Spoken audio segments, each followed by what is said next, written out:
بسم اللہ الرحمن الرحیم الحمد للہ رب العالمین الحمد للہ هو الفقہ الأکبر والجامع الكبیر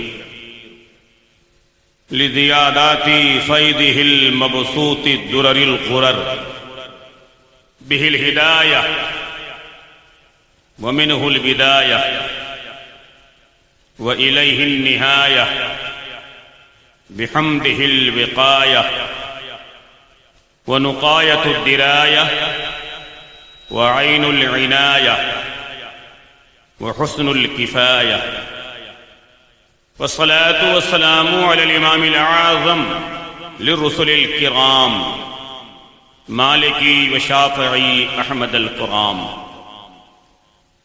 يقول الحسن بلا توقف محمدا الحسن وابو يوسف رضي الله تعالى عنهم. أما بعد فأعوذ بالله من الشيطان الرجيم. بسم الله الرحمن الرحيم. ولا تحسبن الذين قتلوا في سبيل الله أمواتا بل احیاء عند ربهم يرزقون. فاعوذ باللہ من الشیطان الرجیم. یا ایہا الذین آمنوا قوا انفسکم واہلیکم نارا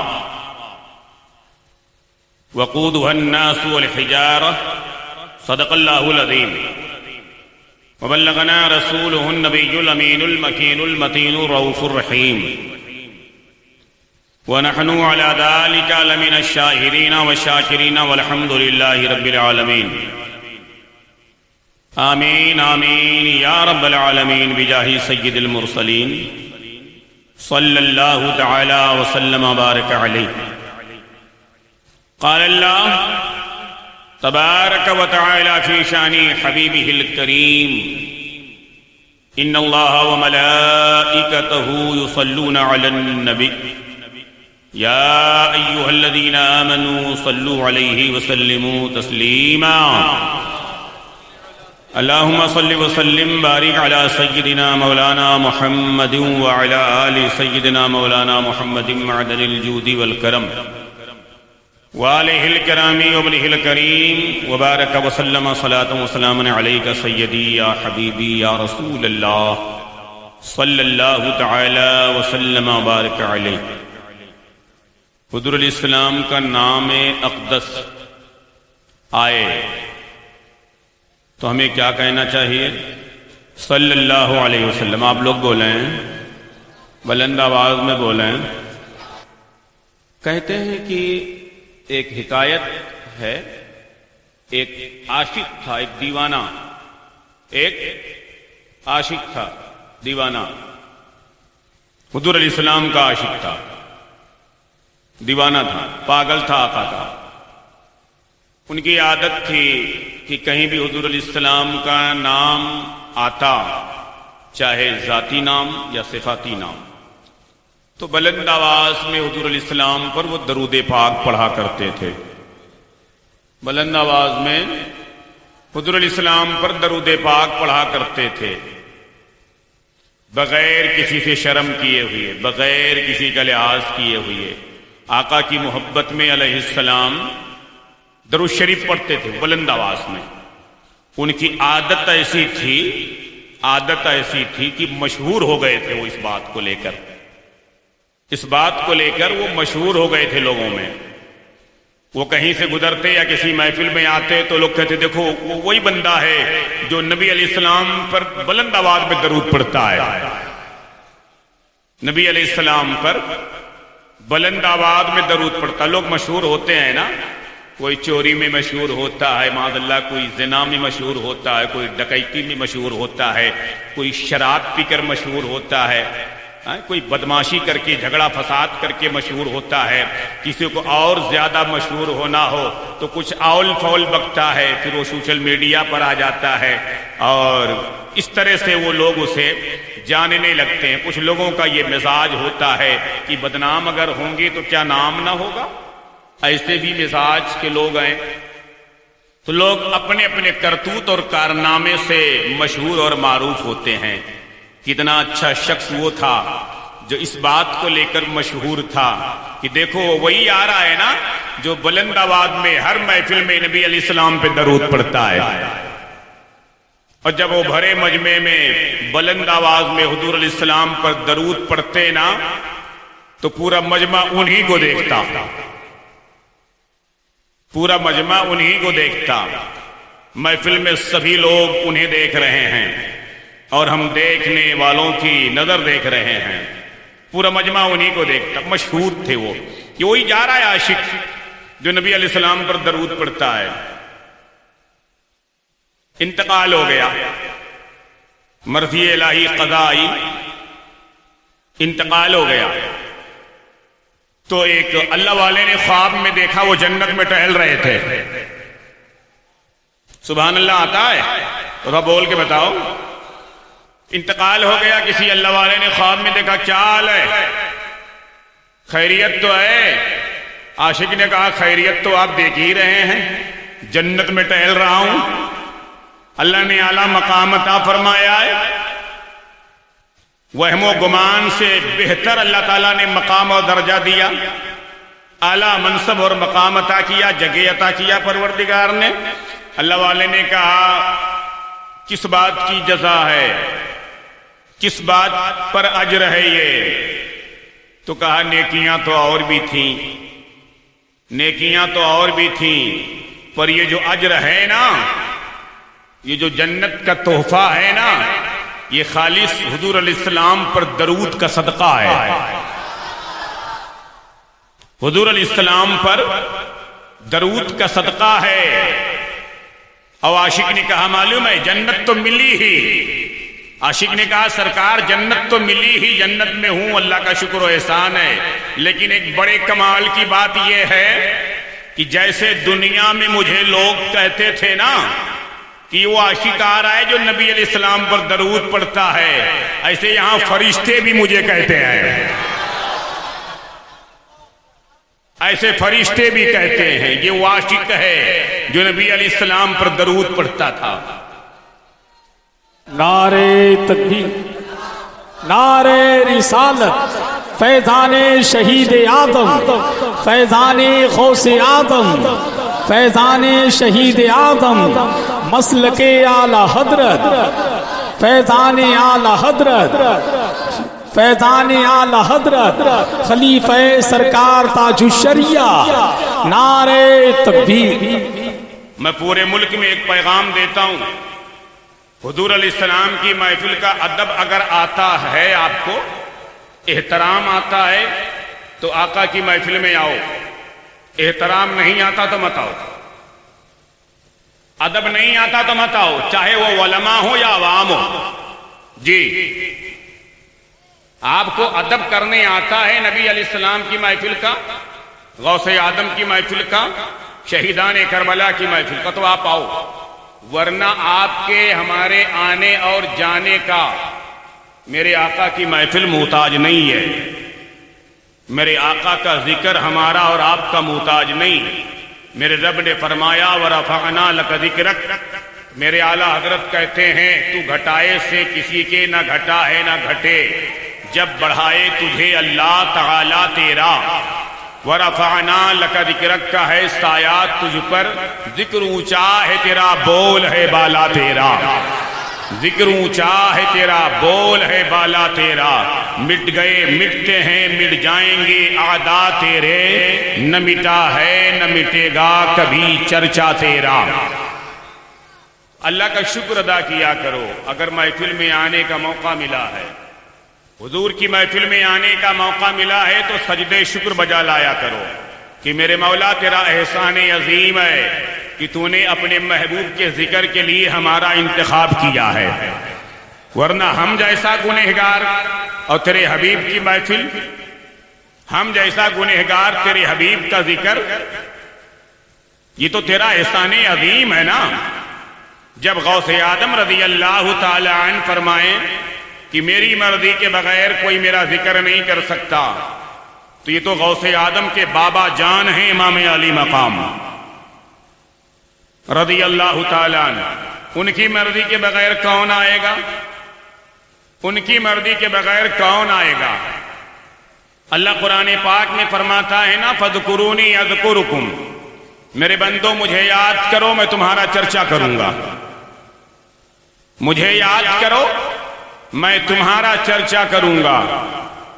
تو یہ اللہ کا نظام بالکل مستحکم ہے، مضبوط ہے، اٹل ہے، اس کا جو فرمان اور حکم ہے نا اٹل ہے بالکل۔ اس نے کہہ دیا مجھے یاد کرو میں تمہارا چرچا کروں گا۔ آپ چٹائی پر بیٹھے ہو، بوری پر بیٹھے ہو، زمین پر بیٹھے ہو، الگ الگ علاقے سے، الگ الگ قبیلے کے، غریب، اونچے چھوٹے بڑے، ہر طرح کے لوگ، پڑھے لکھے ان پڑھ لوگ، ہر طرح کے لوگ ہیں آپ کے درمیان، مجھ جیسا گنہگار بھی شامل ہے، الگ الگ طرح کے لوگ ہیں۔ لیکن کاش اپنے دل میں یہ بٹھا لیں کہ اس وقت جناب باری میں ہمارا چرچا ہو رہا ہے، جناب باری میں ہمارا چرچا ہو رہا ہے۔ آپ زمین پر بیٹھے ہو نا، میرا مالک آپ کا پروردگار، ہم سب کا پروردگار، وہ تو فرشتوں کے درمیان اپنی شان کے مطابق ہمارا ذکر کر رہا ہے، ہمارا چرچا کر رہا ہے۔ ہمارا کام کیا ہے معلوم ہے؟ سال میں 72 جلسے ہم کریں، 2 گھنٹے 4 گھنٹے تک ہم پہ اس کا اثر رہتا ہے۔ ادھر سنا ادھر سے نکال دیا، ختم، جلسے سے نکلے ختم۔ ہم نے سن لیا سورت سے شاعر آ رہے ہیں، ان کے نام پر ہم آ گئے، ممبئی سے مجھ جیسا گنہگار آ گیا، ان کے نام پر آ گئے، یہ بڑے لوگ آ گئے، ان کے نام پر آ گئے۔ آپ کبھی یہ بھی تو دل میں رکھیں کہ کوئی سورت سے آئے یا کوئی سرائیاں سے ہی اٹھ کر آ کر بیٹھ جائے اور نبی علیہ السلام کا ذکر چھیڑ دے۔ ہم حضور کے ذکر کے لیے جا رہے ہیں، حضور علیہ السلام کے تذکرے کے لیے جا رہے ہیں، یہ دماغ میں رکھیں آپ۔ آخر آپ 2 گھنٹہ بیٹھیں گے تو بیٹھنا تو ہے ہی ہے نا، نیت بدل دیں۔ آپ نے نیت بدلی، آپ نے نیت بدلی نا تو کام بدل گیا، آپ نے ارادہ بدلا فیض جاری ہو گیا۔ آپ نیت بدل دیں کہ ہم بیٹھے ہیں، ادب سے ہمیں بیٹھنا ہے، حضور علیہ السلام کا ذکر سننا ہے، حضور علیہ السلام کا تذکرہ سننا ہے۔ اہل سنت سے زیادہ بھی کوئی جلسہ کرتا ہے؟ کوئی نہیں کرتا، روئے زمین پر کوئی نہیں کرتا۔ اہل سنت سے زیادہ روئے زمین پر کوئی جلسہ نہیں کرتا بھائی، کوئی نہیں کرتا۔ کوئی دعویٰ کرے تو غلط ہے۔ اہل سنت ہی حضور علیہ السلام کی محفل کرتے ہیں، جلسہ کرتے ہیں، کانفرنسیں کرتے ہیں، بڑے بڑے سادات، بڑے بڑے علماء اور بڑے بڑے اللہ والوں کو بلاتے ہیں، ان کی زیارت کرتے ہیں، ان کی خدمت کرتے ہیں، ضیافت کرتے ہیں، نذر و نیات پیش کرتے ہیں، لاکھوں روپیہ خرچ کرتے ہیں۔ لیکن یہ بتاؤ جلسے اتنے ہوتے ہیں، خاطر خواہ اس کا رزلٹ آتا ہے؟ نہیں آتا، نہیں آتا، خاطر خواہ اس کا رزلٹ نہیں آتا، چونکہ ہم شوقیہ جلسہ کرنے لگے ہیں نا، شوقیہ جلسہ کرنے لگے ہیں، شوق کے ساتھ، بس شوق ہے، ایک شوق ہے، جلسے ہو رہے ہیں، فلاں نے کرایا تو ہمیں بھی کرانا ہے۔ نہیں، یہ نہیں ہونا چاہیے، یہ نہیں ہونا چاہیے۔ ہم اور آپ میرے آقا کا ذکر کیا کریں گے بھائی، کیا تذکرہ کریں گے؟ میرے آقا کا ذکر تو کائنات کا ذرہ ذرہ کرتا ہے۔ کہتے ہیں جو شے تیری نگاہ سے گزرے درود پڑھ، ہر جزو و کل ہے مظہر انوار مصطفیٰ، ہر جزو و کل ہے مظہر انوار مصطفیٰ۔ آقا کے ذکر کی آپ کو توفیق ملی، احسان عظیم ہے پروردگار عالم کا۔ ان مجالس کا آپ ادب کریں، اس کی اہمیت آپ سمجھیں، اس کی اہمیت آپ سمجھیں۔ ہم کیا کرتے ہیں، آ کر حضور علیہ السلام کی محفل میں بیٹھ جا، جلسے میں جا رہے ہیں، پوری رات کھپاتے ہیں، پوری رات صرف کرتے ہیں، پوری رات صرف کرتے ہیں، لیکن جلسے میں ادب ملحوظ نہیں رکھتے، گٹکا کھا کر آ کر بیٹھ جاتے ہیں، ادھر پچ ادھر پچ، ادھر تھوک ادھر تماشا، ادھر ہنگامہ، ادھر بات چیت ادھر بات چیت، کہیں نگاہوں سے زنا۔ آپ لوگ ہمیں دیکھو نا، یہاں وہاں دیکھنے کی ضرورت کیا ہے؟ یہ حضرت کو دیکھو، حضرت تشریف لائے، بارگاہ اعلیٰ حضرت کے چشم و چراغ ہیں، ان کی زیارت کریں، اعلیٰ حضرت سرکار کے در کا کتا بھی ہمارے لیے قابل احترام ہے. سمجھ میں آئی بات؟ جو اس در کے اس خاندان کے چشم و چراغ ہیں، یہ ہمارے لیے باعث برکت ہیں، باعث رحمت ہیں. ٹھیک ہے، ان کی زیارت کریں آپ، دل کی اتھاہ گہرائیوں سے بیٹھیں. میں نے کہا ہے بیٹھتے ہی کہ دل کا درد بیان کروں گا. میرے دل میں ایک درد ہے جو ملک میں جہاں بھی جاتا ہوں تھوڑا بہت، بہت نہیں تھوڑا بہت، تو وہی دل کا درد رکھتا ہوں میں. میری ایک سوچ ہے کہ اللہ کرے امت سنبھل جائے، حضور کے غلام سدھر جائیں، معاشرہ بہتر ہو جائے، سماج بہتر ہو جائے، ہمارا کردار اچھا ہو جائے، ہماری بہن بیٹیاں اپنے عزت اور ناموس کی فکر کریں، انہیں سلوک و شعور آ جائے، انہیں سلیقہ آ جائے، شعور آ جائے، ہماری مسجدیں آباد ہو جائیں، ہماری خانقاہیں درسگاہیں آباد ہو جائیں، ہمارے جبینوں میں سجدوں کی تڑپ پیدا ہو جائے، ہمیں صحیح معنوں میں ہمارے دلوں میں اللہ کی خشیت آ جائے، حضور علیہ السلام کی محبت آ جائے، شہیدان کربلا کی سے عقیدت آ جائے، صحابہ کی عظمت ہمارے سمجھ میں آ جائے، اہل بیت اطہار کا مقام ہمارے سمجھ میں آ جائے، غوث آدم کے مشن پر ہمارا عمل ہو جائے، غریب نواز کے طریقے پر ہمارا چلنا ہو جائے، مخدوم سمنا کے روش پر ہمارا کردار ہو جائے، ہمارا مزاج اچھا ہو جائے. گلدار ملت کا آپ نام لو، تاج الشریعہ کا نام لو، مبارک ہو، لیتے رہو، آپ دل میں بسائے رہو، محبت کرو. لیکن محبت ایک تقاضا کرتی ہے، محبت جو ہے نا مطالبہ کرتی ہے، محبت کہتی ہے، عشق کہتا ہے کہ جس سے محبت کرتا ہے نا اس کی پیروی کر، جس سے محبت کرتا ہے اس کے نقش قدم پر عمل کر، جس سے محبت کرتا ہے اس کے جملوں پر دھیان دے. جس وقت ہم نے حضور تاج الشریعہ علیہ الرحمہ کے دامن کرم سے وابستگی کی، جس وقت ہم ان کے مرید ہوئے، یا علماء تشریف رکھتے ہیں، معمر علماء ہیں، مفتی اعظم عالم رضی اللہ تعالی عنہ کا دور پایا ہوگا، یا ان کی زیارت کی ہوگی، یا کچھ ایسے بھی ہیں جو ان سے شرف بیعت بھی جنہیں حاصل ہوگا. تو جب آپ پیر کامل کے ہاتھ پر ہاتھ دیتے ہیں نا، یا آپ وہ کپڑا پکڑتے ہیں، اور جب پیر کامل آپ کو کلمہ طیبہ پڑھاتے ہیں، جب آپ کو کلمہ شہادت پڑھاتے ہیں، جب آپ کو کلمہ تمجید کا ورد کراتے ہیں، جب آپ کو ایمان مجمل ایمان مفصل پڑھاتے ہیں اپنا اپنا طریقہ، یا جب آپ کو وہ استغفار پڑھاتے ہیں، جب وہ آپ کو لا حول پڑھاتے ہیں، اور آگے یہ کہتے ہیں کہ اب کہو کہ جتنے بھی ناجائز حرام کام ہیں ہم اس کو چھوڑ دیں گے، فرائض کی ادائیگی کریں گے، واجبات پر عمل کریں گے، نماز پنجگانہ کی عادت ڈالیں گے، بد مذہبوں سے ہم دور رہیں گے، جھوٹ ہم نہیں بولیں گے، چغلی ہم نہیں کریں گے، جھگڑا فساد ہم نہیں کریں گے، کسی کی غیبت نہیں کریں گے، ہم ڈھول تاشے ناچ گانے سے ہم دور رہیں گے، دنیا کے خرافات سے ہم دور رہیں گے. پیر کامل سے آپ نے یہی تو عہد لیا ہے نا، آپ نے یہی وعدہ کیا ہے، آپ نے یہی ذمہ داری قبول کی ہے. ورنہ حقیقت یہ ہے آپ بالغ ہیں اور عاقل ہیں تو نماز کل بھی آپ پر فرض تھی، جب آپ مرید ہوئے اس وقت بھی فرض ہے، آپ مستقبل میں بھی زندہ رہیں گے تو آپ پر نماز فرض ہے. جھوٹ کل بھی حرام تھا، آج بھی حرام ہے، جب تک آپ زندہ رہیں گے آپ کے لیے ناجائز ہے. شراب جوا کل بھی حرام تھا، آج بھی حرام ہے، کل بھی حرام رہے گا، کیونکہ یہ آقا علیہ السلام کا فرمان عالی شان ہے. 1400 سال پہلے مدینہ منورہ میں چاہے یہ قانون نافذ ہوا ہو یا مکہ معظمہ کی گلیوں میں چلتے چلتے زبان مصطفیٰ سے یہ جملے ظاہر ہوئے ہوں، کہیں سے بھی کسی بھی موقع پر میرے آقا علیہ السلام نے جو جملہ ادا کر دیا وہی قانون شریعت ہے، وہی قانون اسلام ہے، اور یہ اس زبان اقدس سے جملہ نکلا ہوا ہے، چاہے وہ سنت کی شکل میں ہو، چاہے وہ واجبات کی شکل میں ہو، چاہے وہ فرائض کی شکل میں ہو، کسی بھی شکل میں ہو، میرے آقا علیہ السلام کے زبان اقدس سے جملہ نکلا نا تو اس کی اہمیت اب اتنی ہو گئی ہے کہ زمانہ بدلتا رہے، دنیا والوں کا قانون بدلتا بدلتا رہے، دنیا والوں کا نظام بدلے بدلتا رہے،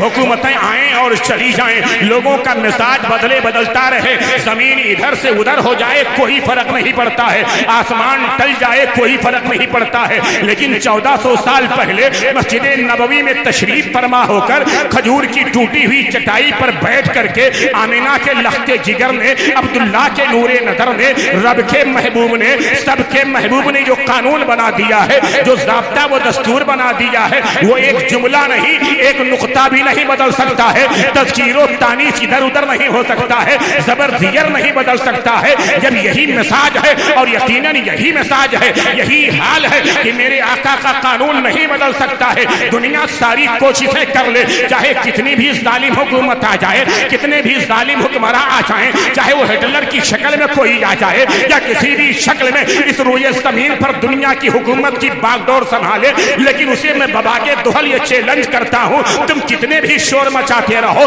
کتنے بھی ہول ہپاٹے دیتے رہو، کتنے بھی ہلہ کرتے رہو، تمہاری تنظیمیں جتنی بھی بڑھ جائیں، تمہاری زبان کتنی بھی دراز ہو جائے، تم کسی قدر بھی دیدہ دلیر ہو جاؤ، لیکن یاد رکھو تمہاری باتیں ہواؤں میں آئیں گی اور ہواؤں میں گم ہو جائیں گی، یہ تمہارا نعرہ ہواؤں میں گونجے گا، ہوا میں گم ہو جائے گا، لیکن 1400 سال پہلے مسجد نبوی میں بیٹھ کر کے جو قانون میرے نبی نے بنا دیا ہے وہ قانون آج بھی چل رہا ہے، صبح قیامت تک چلتا رہے گا، صبح قیامت تک اس میں رد و بدل نہیں ہو سکتا ہے، کیونکہ کسی دنیا دار کا بنایا ہوا قانون نہیں ہے، یہ نبی مختار کا بنایا ہوا ہے، اور اسی قانون کے بارے میں جب بریلی کے امام احمد رضا عاشق صادق، عاشق رسول، عاشق آل رسول، سرکار اعلی حضرت رضی اللہ تعالیٰ نے نظر ڈالی اور قرآن کا مطالعہ کیا، حدیث پاک کا مطالعہ کیا تو چوٹ بول پڑے اور تڑپ کر کے انہوں نے کہا یا رسول اللہ یہ دنیا والوں کا قانون نہیں ہے جو بدلے، 1400 سال پہلے سے چلا رہا ہے،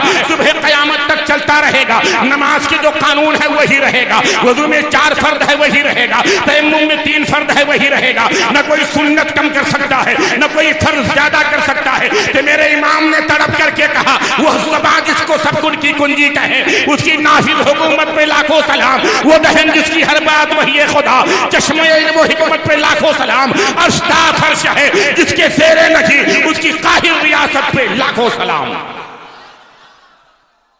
درود شریف پڑھیں۔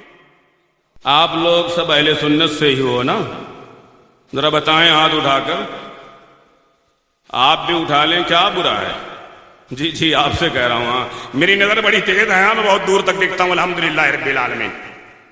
جی میں اپنے مجمع میں اپنی مسجد میں کسی کو سونے ہونے نہیں دیتا جلدی، اور بہت دور تک دیکھتا ہوں۔ آپ لوگوں نے درود شریف پڑھا ہے بھیا؟ درود شریف پڑھا ہے؟ نہیں سمجھ میں آیا مجھے، جبکہ میں ایک حکایت ابھی بیان کر کے گزرا ہوں۔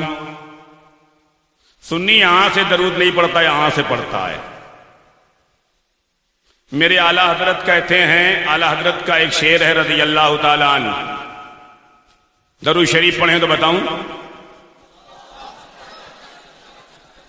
واللہ وہ سن لیں گے فریاد تو پہنچیں گے، واللہ وہ سن لیں گے فریاد تو پہنچیں گے، اتنا بھی ہو تو کوئی جو آہ کرے دل سے۔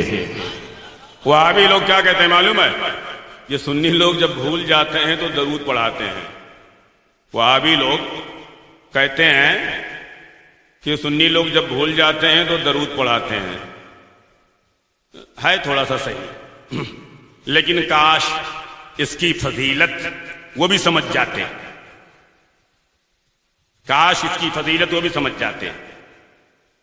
سنی بھول کے درود صرف نہیں پڑھتا، ہاں ایسے موقع پر پڑھتا ہے ٹھیک ہے، لیکن درود شریف کی برکت یہ ہے کہ بھولی ہوئی بات یاد آ جاتی ہے، بھولی ہوئی بات یاد آ جاتی ہے۔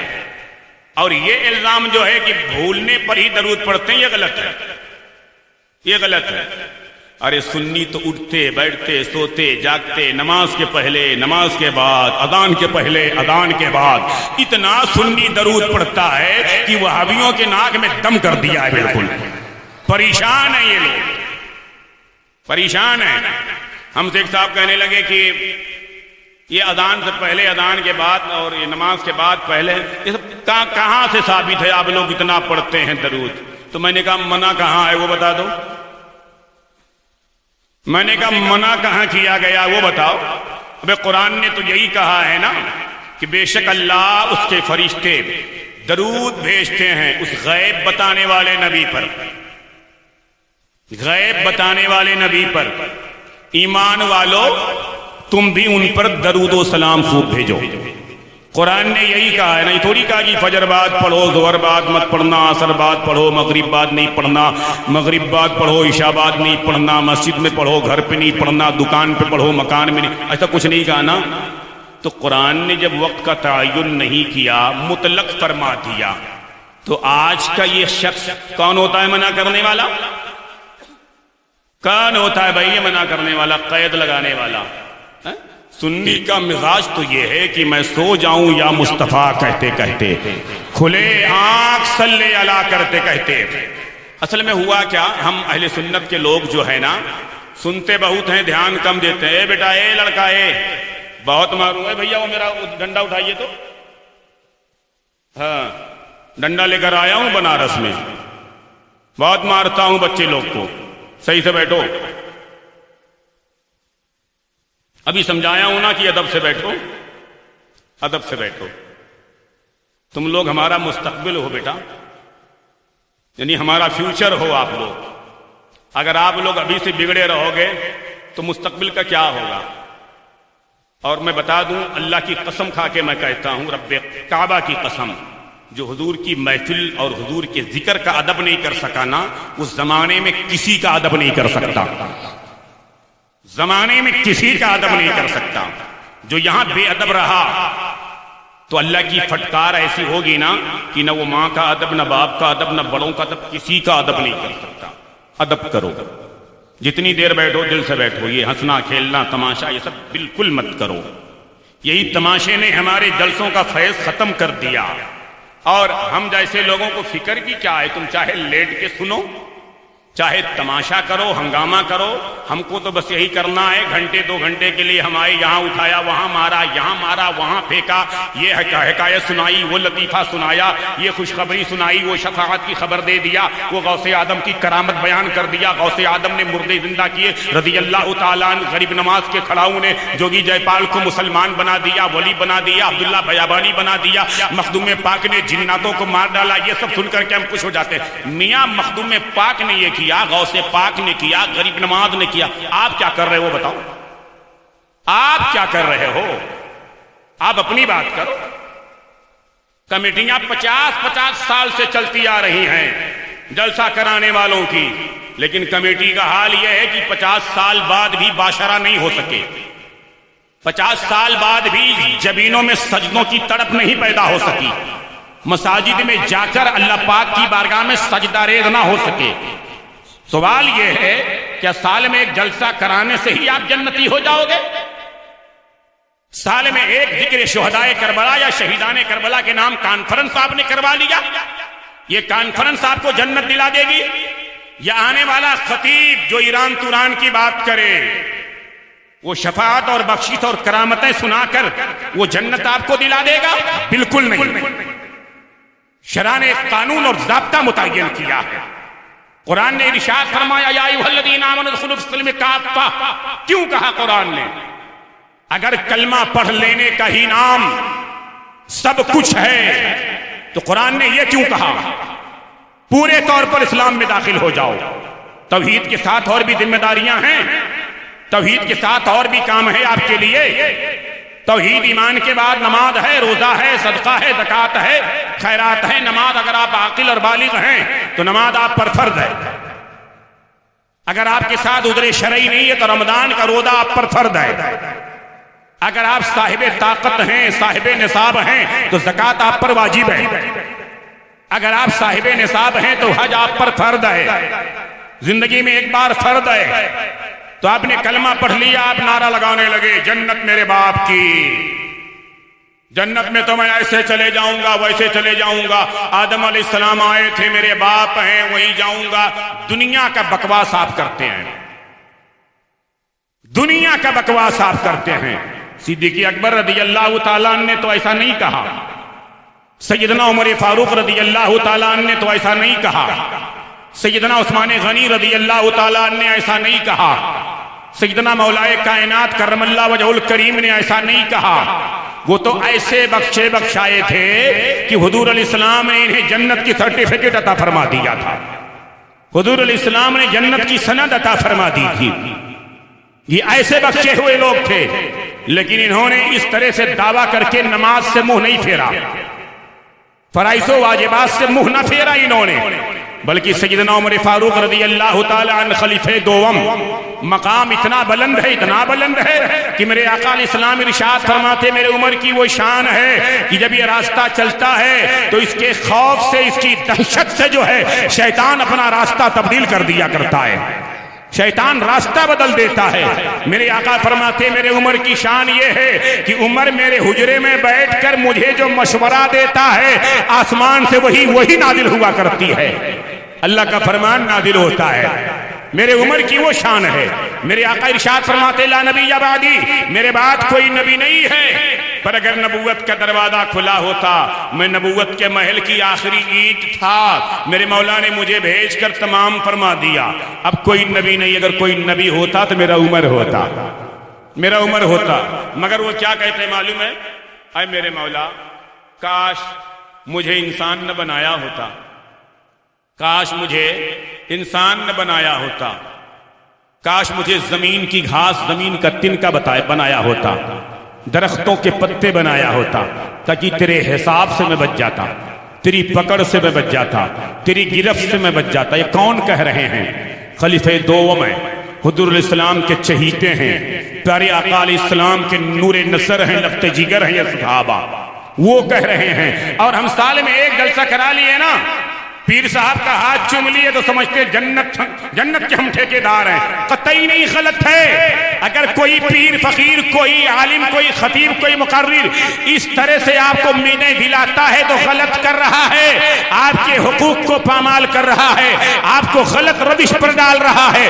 شریعت کی پابندی لازمی ہے۔ آپ کہتے ہو گلدار ملت کے ہم چاہنے والے ہیں، ان کے راہوں میں اپنی آنکھیں بچھانے والے ہو، آپ کہتے ہو ہم سرکار تاج الشریعہ کے چاہنے والے ہیں، مفتی آدم عالم کے چاہنے والے ہیں، آپ کہتے ہو ہم سرکار اعلیٰ حضرت کے چاہنے والے ہیں، یقیناً اس پر مجھے کلام نہیں ہے، آپ ہیں چاہنے والے، آپ ہیں ماننے والے، آپ کی زبان بتا رہی ہے، آپ کا دعویٰ بتا رہا ہے، لیکن حقیقت یہ ہے کہ آپ کی شکل و شباہت بھی بتانی چاہیے، آپ کی وضاحت سے بھی ظاہر ہونا چاہیے کہ یہ گلزار ملت کا چاہنے والا ہے، یہ تاج الشریعہ کا ماننے والا ہے، مفتی آدم کا چاہنے والا ہے، اعلیٰ حضرت کا چاہنے والا ہے۔ تاج الشریعہ کی بات میں کرتا ہوں، آئیے ابھی چند سال پہلے سرکار تاج الشریعہ میرے مرشد اجازت کی ان کے زمانے میں ان کے دور میں جو ہے نا، ہمارے ملک میں کوئی ان سے بڑا پیر نہیں گزرا ہے، کوئی ان سے بڑا پیر نہیں تھا، کوئی ان سے بڑا پیر کامل نہیں تھا، کوئی ان سے بڑا ولی نہیں تھا۔ تاج الشریعہ کی ذات ایسی تھی، دہلی کی سرزمین پر میرے تاج الشریعہ ہیں، ہاسپٹل میں ایڈمٹ ہیں، آنکھوں سے معذور ہیں، صحت بہت زیادہ گر چکی ہے، آخری ایام چل رہے ہیں، اور ڈاکٹر نے کہہ دیا ہے، ڈاکٹر نے چاہنے والوں سے کہہ دیا ہے، علامہ عاشق صاحب سے کہہ دیا ہے، یا برہان بھائی سے کہہ دیا ہے کہ دیکھیے حضرت کو کہہ دیجئے کہ مسلسل آرام کریں، بیڈ ریسٹ کریں، انہیں اٹھنے کی ضرورت نہیں ہے، اگر کوئی ضرورت پیش آتی ہے تو ان کو اشارے سے وہ کام کروا لیا کریں، یا بٹھا کے کام کروا لیا کریں، اٹھنا بند کروا دیجئے، بستر پر لیٹے ہوئے ہیں، تاج الشریعہ تمام ضرورتیں لیٹے لیٹے پوری کر رہے ہیں یا بیٹھے بیٹھے پوری کر رہے ہیں۔ ڈاکٹروں نے مشورہ دے دیا ہے کہ اب آپ کو اٹھنا نہیں ہے، کھڑا نہیں ہونا ہے، چلنا نہیں ہے، ایسی حالت میں کہ جب جسم کمزور ہے، آنکھوں سے دکھائی نہیں دے رہا ہے، صحیح معنوں میں بالکل مریض ہے، آخری وقت چل رہا ہے، تاج الشریعہ بستر علالت پر ہیں، اس کے بعد جب فجر کی اذان ہونے والی ہوتی ہے نا، اس سے بہت پہلے میں نے بھی کئی موقع پر ایسا دیکھا ہے، بامبے کی سرزمین پر جب میرے سرکار تشریف لایا کرتے تھے نا،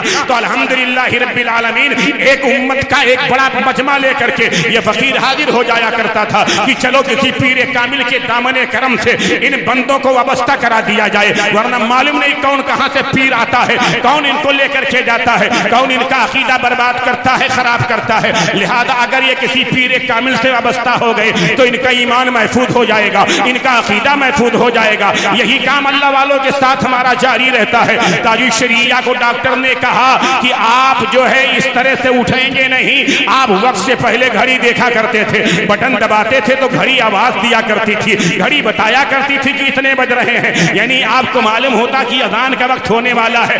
اس کے کئی منٹ پہلے سے بار بار گھڑی دبایا کرتے تھے, بار بار وہ آواز سنا کرتے تھے, پوچھا کرتے تھے اذان کا وقت ہوا کہ نہیں ہوا ہے, نماز کا وقت ہوا ہے کہ نہیں ہوا ہے. یہ آپ کے پیر کامل ہے, یہ آپ کے جماعت کی وہ مقدس پاکیزہ ذات ہے جس کے نام کا آپ نعرہ لگاتے ہو, بستی بستی قریہ قریہ آپ کہتے ہو, ان کے نام کا, ان کی محبتوں کا آپ دم بھرتے ہو. ان کا طریقہ کیا تھا معلوم ہے؟ جب ڈاکٹر نے کہہ دیا اٹھنا نہیں ہے, اشارے سے نماز پڑھنا ہے, سرکار تاج الشریعہ جیسے اذان ہوتی, کانوں میں آواز آتی نہ آتی, وقت ہو جاتا, آپ ارشاد فرماتی مجھے میرے بستر سے اٹھایا جائے, میرے بستر سے مجھے کھڑا کیا جائے. لوگ کہتے سرکار اٹھنے کی ضرورت نہیں ہے, نماز لیٹے لیٹے ادا کر لیں, نماز بیٹھے بیٹھے ادا کر لیں, نماز اشارے سے ادا کر لیں. سرکار اس وقت کے آپ مفتی اعظم ہیں, اس وقت کے آپ محدث ہیں, اس وقت کے آپ مفکر ہیں, اس وقت کے سب سے بڑے آپ فقیہ اعظم ہیں.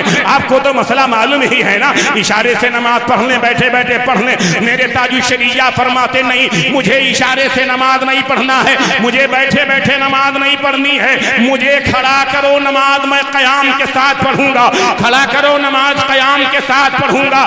اشارہ دے کر کے بازو کو پکڑ کر کے جب علماء اور خدام سرکار تاج الشریعہ کو کھڑا کرتے تو حضرات شاہدین کا بیان ہے, اس موقع پر جو شاہدین تھے ان کا بیان ہے کہ ہاتھوں ہاتھ کو لگا کر کے بازو کو پکڑ کر کے ہم کھڑا کر دیا کرتے تھے, اور کھڑے ہونے تک سرکار تاج الشریعہ کو سہارے کی ضرورت پڑتی تھی, ہمارے سہارے کی ضرورت پڑتی تھی, ہمارے ہاتھ کی ضرورت پڑتی تھی, بازو کو پکڑنے کی ضرورت پڑتی تھی. لیکن جب وہ تکبیر تحریمہ کہہ کر کے نیت بات کر کھڑے ہو جاتے تھے تو پھر ہم سہارا دینا چھوڑ دیتے, دادو کو پکڑنا چھوڑ دیتے. تو پھر اس کے بعد تکبیر تحریمہ کہہ کر کے ایک روحانی طاقت ہوتی تھی جس کے بدولت تاج الشریعہ اپنے آپ میں قیام کیا کرتے تھے, رکوع کیا کرتے تھے, سجدہ کیا کرتے تھے, کھڑے ہو کر کے قیام کے ساتھ نماز مکمل کیا کرتے تھے. یہ تاج الشریعہ نے سہن دیا ہے, یہ مساج دیا ہے. تاج الشریعہ نے یہ نہیں کہا ہے کہ جلسوں میں میرا نعرہ لگا لو اسی سے جنت مل جائے گی,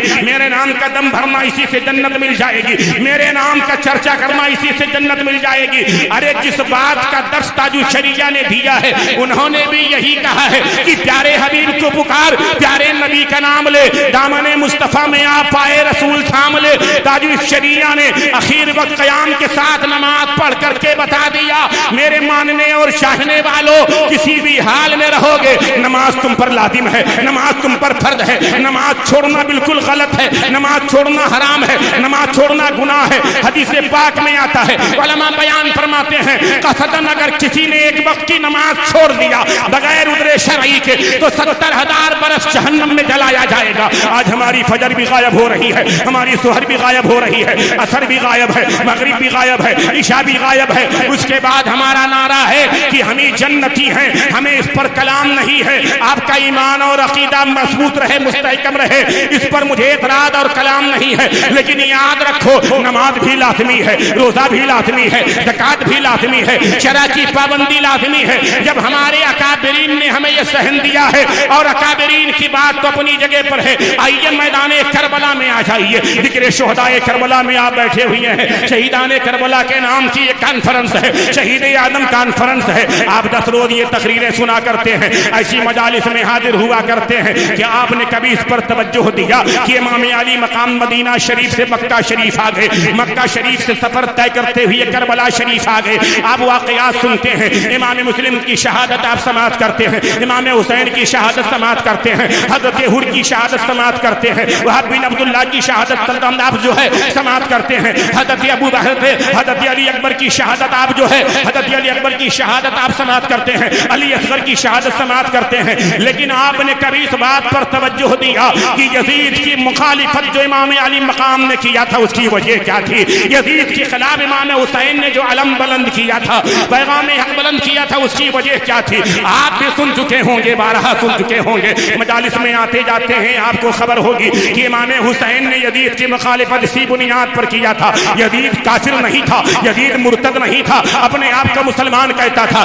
اپنے آپ کو کلمہ گو کہتا تھا, کلمہ پڑھتا تھا, کلمہ پڑھواتا تھا, اور کلمہ کے نام پر ہی لوگوں کی بیعت لیا کرتا تھا. اسلامی خلافت کے نام پر, اسلامی بادشاہت کے نام پر ہی جو ہے لوگوں کو کلمہ, لوگوں کو کی بیعت لیا کرتا تھا.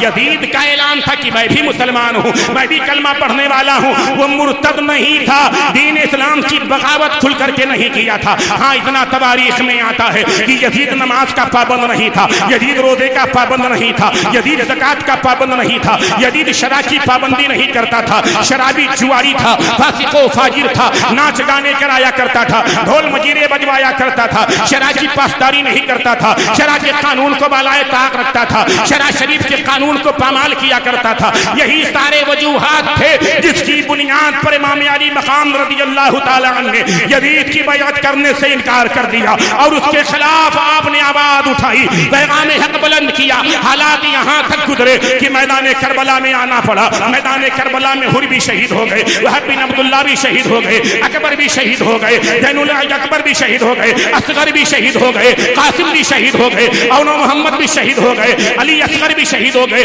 یہ ساری شہادتوں کے بعد بھی امام علی مقام کی باری آتی ہے تو میدان کربلا میں وہ ظہر کا وقت تھا، زمانے کو امام علی مقام نے بتا دیا کہ تیر سامنے ہے، تلواریں سامنے ہیں، ظالم سامنے ہے، دشمن سامنے نہیں بلکہ سر کے اوپر منڈلا رہے ہیں۔ پر ایسے موقع پر بھی امام علی مقام نے تکبیر تحریمہ کہہ کر کے نماز کی نیت باندھ لی، حالت سجدہ میں تھے، ظالموں نے تلوار چلا دیا، تیریں چلوا دی، گردن تن سے جدا ہے، سر پاک تن سے جدا ہے، لیکن جدا تو ہو گیا سر پاک۔ امام علی مقام نے سہن کیا دیا، عدو تھے سر پہ تیغ تولے، حسین سجدے میں گر کے بولے، مدینے والوں گواہ رہنا، نماز میری قضا نہیں ہے۔ شاید کہ تیرے دل میں اتر جائے میری بات، شاید کہ تیرے دل میں اتر جائے میری بات۔ میں ایک امید اور ایک درد کے ساتھ گفتگو کر رہا ہوں۔ میں نے اپنی قیام گاہ پر ہی کہہ دیا تھا کہ تقریر صحیح معنوں میں سننا ہے تو 10-20 میرے پاس بیٹھو تب میں آپ کو سناؤں تقریر کیا ہوتی ہے۔ اسٹیجوں پر تو جوش آتا ہے، جذبے آتے ہیں۔ تقریر دراصل جو صوفیہ نے کیا اپنی نشست میں، اپنی نجی محفلوں میں، تقریر وہ ہے کہ ایک ایک جملہ دل میں اتر جاتا تھا، ایک ایک جملہ دل میں گھر کر جاتا تھا۔ لوگ حاضر ہوتے نا اپنے جسم و جسمانیت کے ساتھ اللہ والوں کی بارگاہ میں، تو واپس جسم و جسمانیت کے ساتھ ہوا کرتے تھے، لیکن دل اپنے اللہ کے حوالے کر دیا کرتے تھے، دل اللہ کے حوالے کر دیا کرتے تھے، سانسوں کو اللہ کے حوالے کر دیا کرتے تھے، اپنی فکر اور سوچ اللہ کی مرضی کے مطابق ڈھال لیا کرتے تھے۔ وہ تقریریں ہوا کرتی تھیں۔ آج تو آپ لچھے دار تقریر سننے کے قائل ہیں، اور جلسہ ختم ہونے کے بعد انعام آپ کیا دیتے ہیں معلوم ہے؟ سورت سے صابر رضا آئے، بڑا اچھا پڑھا، بڑا زوردار پڑھا، مزہ آ گیا، مزہ آ گیا، بہت جم کے پڑھا، وہ طرز میں پڑھا، وہ طرز میں پڑھا، وہ انداز تھا، وہ مزہ آ گیا۔ مزہ لینے کے لیے بیٹھے ہو، جانے دو بھیا، آپ مجھے دیکھو۔ کوئی اگر محو خواب ہے تو جانے دو، اللہ کرے اسی خواب میں اسے مدینہ نظر آ جائے۔ ہماری محفلوں میں چھوٹے چھوٹے بچے بھی آتے ہیں، یہاں بھی ہیں، 6 سال 8 سال 4 سال 5 سال کے بچے بھی آتے ہیں۔ میں کہتا ہوں ہم اور آپ دکھاوا کر سکتے ہیں، ریاکاری ہو سکتی، مکاری ہو سکتی ہے، ہم اور آپ ان کی محبت میں آ سکتے ہیں، لیکن جو چھوٹے چھوٹے بچے آتے ہیں نا، یہ خالص اللہ کی رضا کے لیے آتے ہیں، خالص اللہ کی رضا کے لیے آتے ہیں۔ یہ چھوٹے چھوٹے بچے جو شرع کے مکلف نہیں ہیں، جو شرع کے مکلف نہیں ہیں، انہیں صحیح معلوم ہے واقعات کربلا معلوم بھی نہیں ہے، بس وہ نام سنتے ہیں کہ یہ میرے امام حسین کا نام ہے، یہ میرے غوث آدم کا نام ہے، یہ میرے غریب نواز کا نام ہے، یہ فلاں بزرگ کا نام ہے، بس اسی محبت میں وہ چلے آتے ہیں کچھا کچھا۔ میں کہتا ہوں ان کی حاضری جو ہے نا، ہمارے آپ کی حاضری کی مقبولیت کی ضمانت ہے، ہمارے آپ کی حاضری کی مقبولیت کی ضمانت ہے۔ ان بچوں پہ کبھی کبھی زیادہ مستی کرتے ہیں تو غصہ بھی آتا ہے، اور کبھی کبھی ان سے بڑا پیار کیا جاتا ہے۔ کہ ان کو بھگاؤ مت ایسی مجالس سے، ان کو بھگاؤ مت مساجد سے. یہ ہمارا مستقبل ہے، ہمارا فیوچر ہے. ہم دکھاوا کر سکتے ہیں ہاں، لیکن یہ ان کے لیے کیا، ان کو کوئی فکر ہی نہیں دنیا کے کسی کے دیکھنے دکھانے کی. تو امام علی مقام کی محبت میں ہی آئے ہیں. یہ سمجھ رہے ہیں؟ اللہ کرے ہماری حاضری اللہ کی بارگاہ میں قبول ہو جائے. امام علی مقام رضی اللہ تعالیٰ نے آخری وقت میں ذہن دیا کہ نماز ہر حال میں آپ پر لازم ہے، نماز ہر حال میں آپ پر لازم ہے. کیا ہوا بھیا، چوہا ہوا آ گیا تھا؟ اچھا، ہمارا سب سے بڑا ہماری کمی یہ ہے کہ بلی گزر جائے خالی تو پورا مجمع منتشر ہو جاتا ہے، پورا مجمع منتشر ہو جاتا ہے. مجمع سے کوئی ایک بندہ اٹھ جائے خالی، سارے لوگ اسی کو گھوم کر دیکھنے لگتے ہیں. اب تقریر گئی سائٹ میں، سب اسی کو دیکھنے لگتے ہیں. لوگ اس قدر جلدی اپنا مزاج بدلتے ہیں، اپنی فکر، اپنا رخ بدل دیتے، قبلہ بدل دیتے ہیں لوگ معاذ اللہ. آپ دل لگا کر کے بیٹھیں، میرے پاس ہے ٹائم، ابھی ٹائم ہے نا؟ ہاں، تو آپ کی اجازت اور آپ کی دعاؤں کے حوالے سے مجھے بات کرنے دو. آج آپ بہت تقریر سنے ہو اور بہت لاپرواہ ہو گئے ہو آپ لوگ. آپ ہی لوگ نہیں، پورے ملک کا یہی حال ہے. جلسے بڑے بڑے ہوتے ہیں. ایک قریب میں ایک جلسے میں ہم گئے کچھ وقت پہلے پرتاپ گڑھ ضلع میں. لوگوں نے بتایا حضرات 70 مائک لگا ہے. کتنا؟ 70 مائک. بھائی بڑی اچھی بات ہے، حضور کی محفل کے لیے جو ہے اتنا بڑا انتظام ہے ماشاءاللہ. 70 مائک لگا ہے. جلسہ گاہ میں ہم پہنچے تو بہت بڑا اسٹیج، بہت بڑا اسٹیج اور بڑا عالی شان انتظام. تو میں نے اسٹیج پر ہی ایک مولانا صاحب سے کہا ماشاءاللہ بڑا خرچہ کیا ان لوگوں نے، بڑا انتظام کیا، اللہ جزائے خیر دے. تو مولانا صاحب نے کہا خوش فہمی میں مت پڑیے حضرات، یہ آپ کے لیے نہیں ہے، یہیں پر کل قوالی ہے وہ مقابلہ والی. ایک تو عورت آئے گی طوائفہ اور ایک تو بدتمیز آئے گا، یہی نوک جھوک کریں گے. ان کے لیے 70 مائک لگا ہے اور ان کے لیے اتنا لمبا چوڑا انتظام ہے. اب انہی کے صدقے میں آپ بھی بیٹھ کر کے تھوڑی دیر ذکر پاک کر دیں. اور مجمع میں مشکل سے، ہم بمبئی سے آئے تھے، مجمع میں مشکل سے 100 آدمی. لوگوں نے بتایا حضرت کل یہیں تقریباً 5000 لوگ آئیں گے. 5000 لوگ. جس گھر میں میرا قیام تھا سامنے مسجد تھی. عصر سے پہلے ہم پہنچ گئے تھے. میں نے کہا بھیا نماز پڑھنے چلو. صاحب خانہ سے کہا قادر تو مسجد ہے، مسجد ہے، وہ ہے، دیکھا جا مسجد ہے، جا پڑھ لیا سامنے. میں گیا، ایک ضعیفہ تھی سامنے گھوم رہی تھی. میں نے کہا خالہ ٹائم ہو گیا، اذان ہوئی. کہیں بچوا اجان نہ ہی بھوا، تو ہی اجان پڑھا، تو ہی نماز پڑھا، مسجد میں کیا واوت نہ. اللہ اکبر. میں نے عصر تنہا پڑھی، مغرب میں نے تنہا پڑھا، عشاء میں نے تنہا پڑھا. عشاء میں ایک بندہ حاضر ہوا اور وہ بھی چچا میاں 70 سال والے جن کا وہ رجسٹرڈ ہوتا ہے. نوجوان تو یہ سمجھتے ہیں کہ جب ہم بڑھاپے میں جائیں گے تبھی ہم یہ سب کریں گے، ابھی تو جوانی ہے.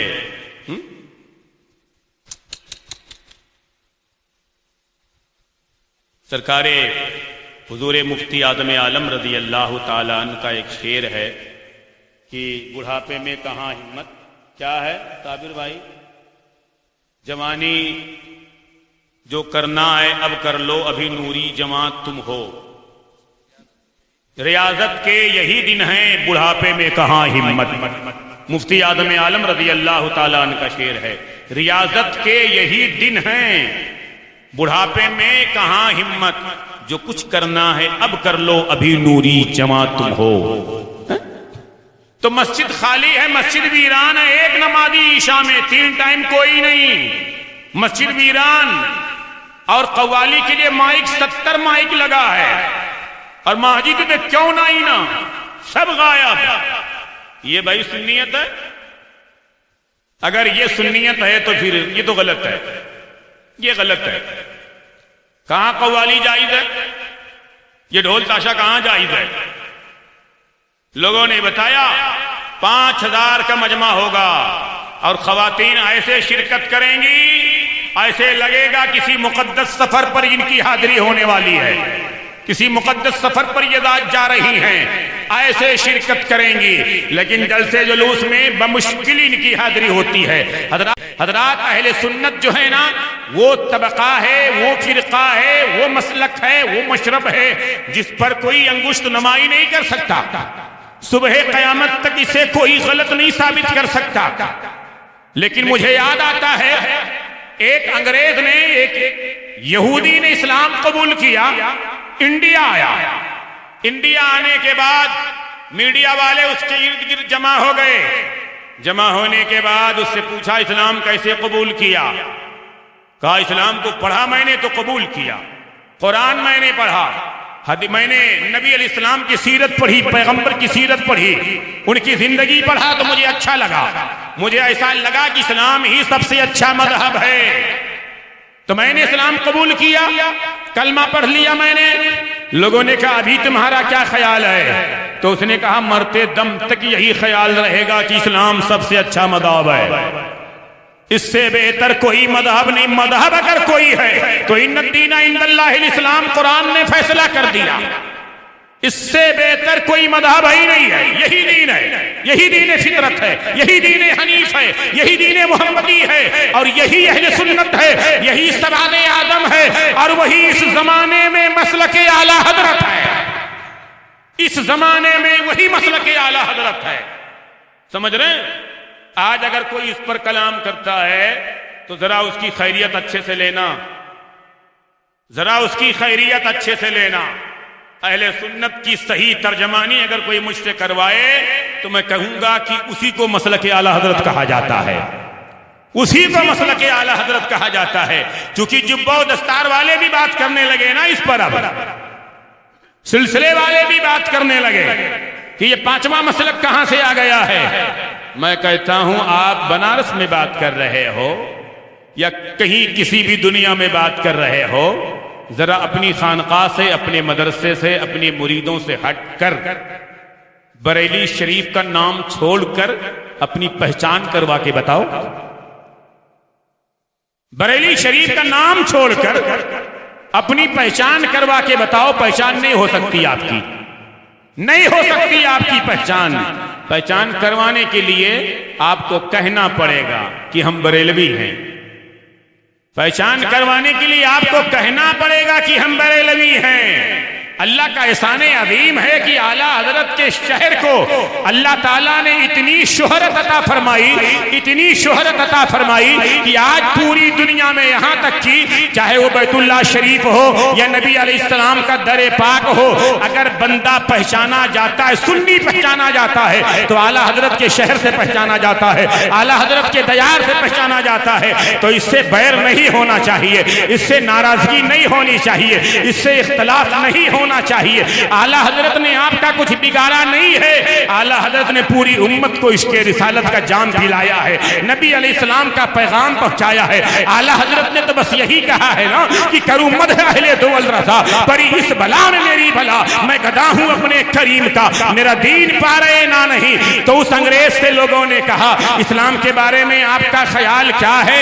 انگریز نے کہا میرا خیال کل بھی بہتر تھا، آج بھی بہتر ہے، اور جب تک میں زندہ رہوں گا میرا خیال بہتر ہی رہے گا، لیکن مجھے اسلام پر کوئی کلام نہیں ہے، اسلام پر کوئی بحث نہیں ہے۔ ہاں مسلمانوں پر بحث ہے، مسلمانوں پر کلام ہے، مسلمانوں سے اعتراض ہے۔ لوگوں نے کہا، میڈیا والوں نے پوچھا کیا کلام ہے مسلمانوں سے، کیا بحث ہے، کیا اعتراض ہے؟ تو اس نے کہا اسلام سب سے بہتر مذہب ہے، لیکن آج کی تاریخ میں سب سے تھرڈ کلاس اگر کوئی قوم ہے اپنے مذہب سے ہٹی ہوئی تو مسلمانوں کی جماعت ہے۔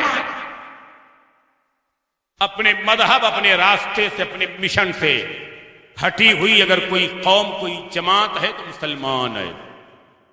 یہ نعرہ لگاتا ہے، کام نہیں کرتا، دعوے کرتا، اس کے پاس دلیل نہیں ہے۔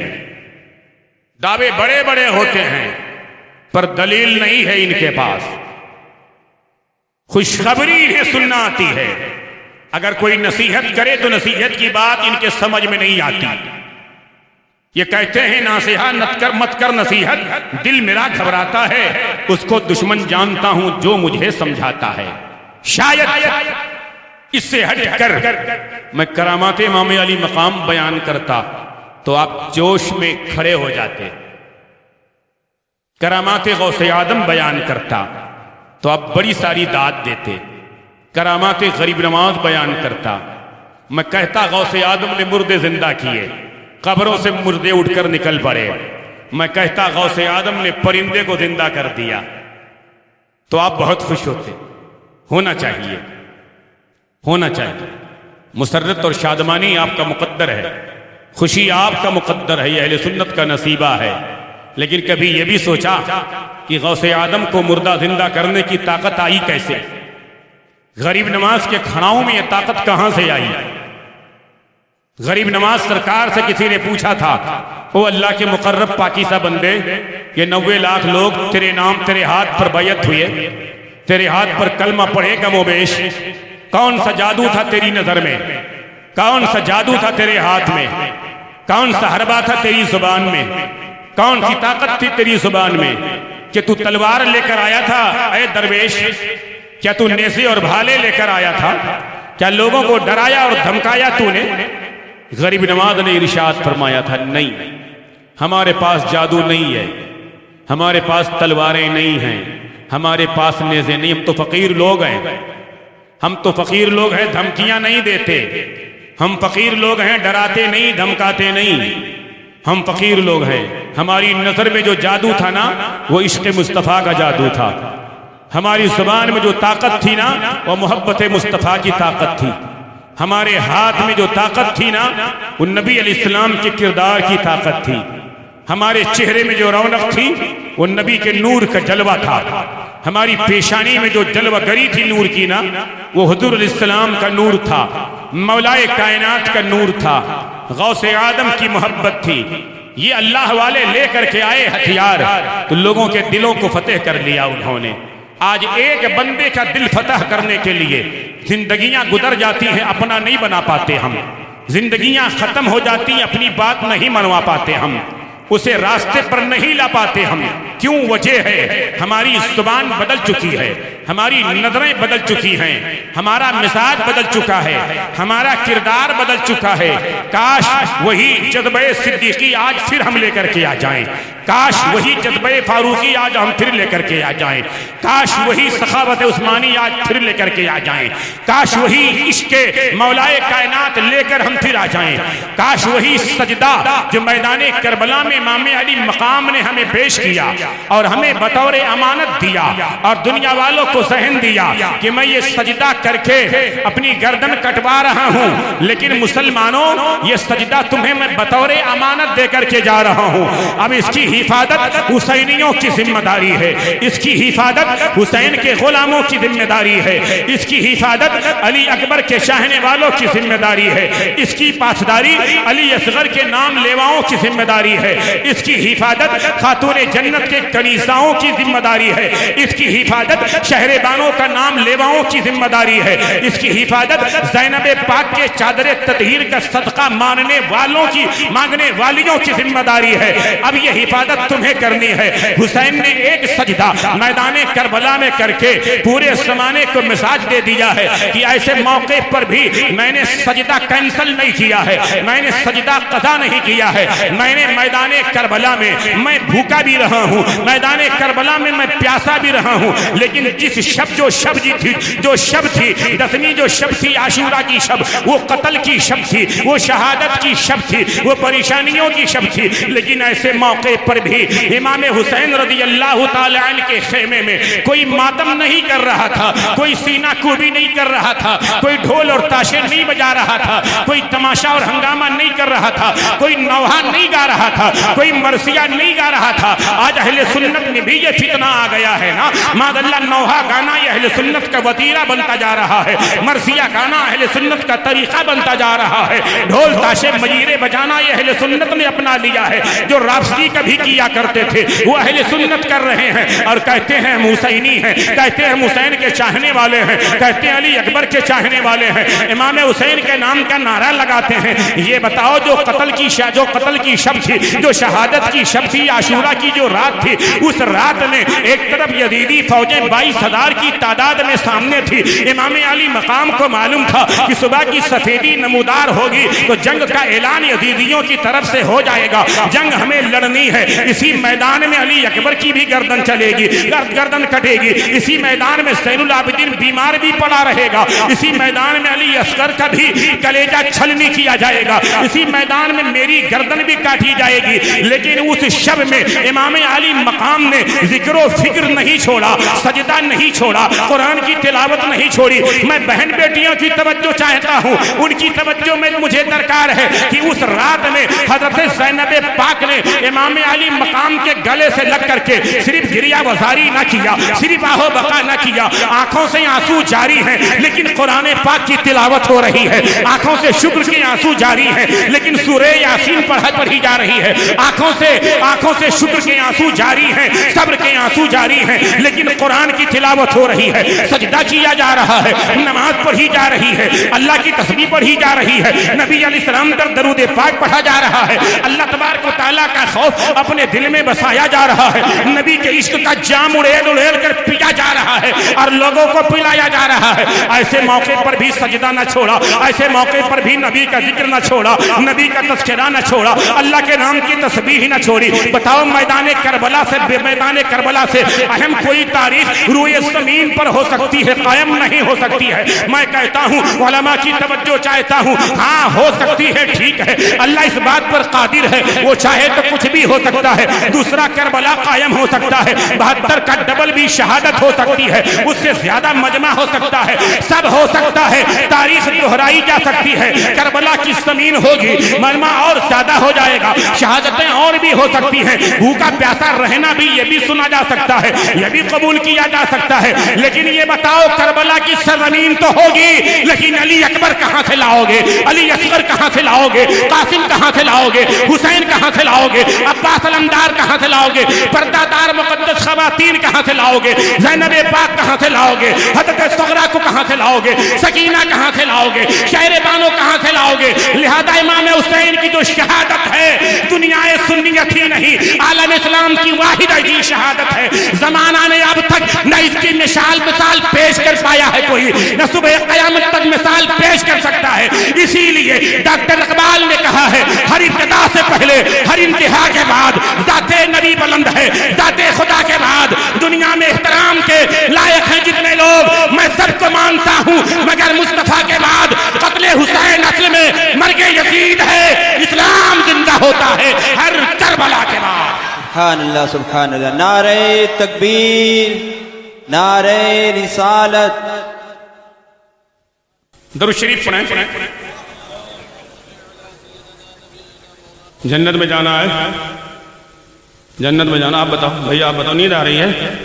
نہیں آپ نہیں، وہ آپ پیچھے دیکھ رہے ہو، آپ سے کہہ رہا ہوں، کیا نام ہے آپ کا؟ آپ سے کہہ رہا ہوں، جی آپ سے، کیا نام ہے؟ ہاں ارشد، ماشاءاللہ ارشد۔ جنت میں جانا ہے نا؟ یہ تو ہر کوئی کہتا ہے لیکن پھوکٹ پہ جانا ہے، پھوکٹ پہ جانا ہے۔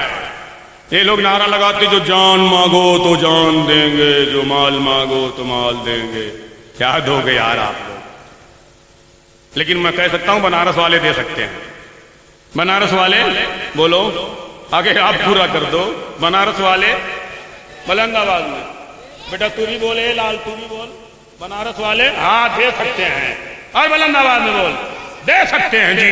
جب اتنے چھوٹے چھوٹے بچے دے سکتے ہیں تو آپ لوگ بہت بڑے بڑے ہیں۔ جنت میں جانا ہے، بلند آواز میں درود شریف پڑھو، بلند آواز میں خوب تیز سے۔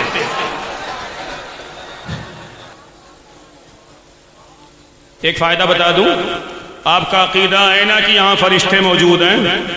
بتاؤ، تم کو لے چلوں گا بھیونڈی، مولانا بنو گے؟ فرشتے موجود ہیں نا؟ اللہ کرے ہم یہاں سے یقین کر لیں فرشتے موجود ہیں. حدیث شریف ہے، حدیث شریف فائنل ہے، موجود ہیں. پھر فرشتوں اچھا اگر مجھے نہ ڈرو، یہ حضرت کو نہ ڈرو، یہ مولانا صاحب کو نہ ڈرو، بزرگ عالم ہیں سب، یہ حضرت کو نہ ڈرو، ڈرو لیکن ادب کرو. لیکن اگر چلو اگزامپل نہیں ڈرو تو اتنا تو ڈرو کہ یہاں فرشتے موجود ہیں، اتنا تو خیال رکھو کہ یہاں فرشتے موجود ہیں. فرشتے